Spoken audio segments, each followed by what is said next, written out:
Ingqele eqhaqhazelisa amazinyo nebikhatshwa yimvula khange ibathibaze abaxhasi bakamnumzana Jacob Zuma eRhawutini ngalentsasa.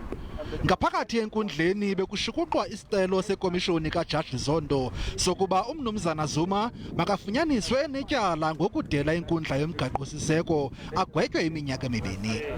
Iqela le-RET lifuna ukuba uJaji Raymond Zondo athi gubu cala ingabi nguye ochiphela ubungqina bukamnumzana Jacob Zuma kwikomishoni ephanda ngokubanjwa karhulumente ngobhongwana. This urgent application brought by the Zondo Commission is just a further indication of the prejudice and the targeting of President Zuma.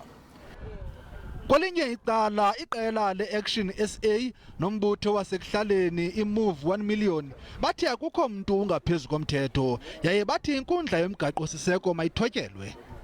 As a political party who believes in the rule of law, we want to state a clear message that the constitutional deliberations that are going to come out today are going to play an important role of where our country is heading. We believe there has to be consequence to actions.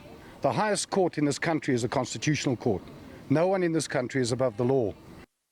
Umnumzana Jacob Zuma ubetha ngenqindi etafuleni ngelithi soze avele phambi kwekomishoni kaJaji Zondo de uJaji Zondo athi gubu cala lo kaZuma utyhola uJaji Zondo ngokuba nebatha.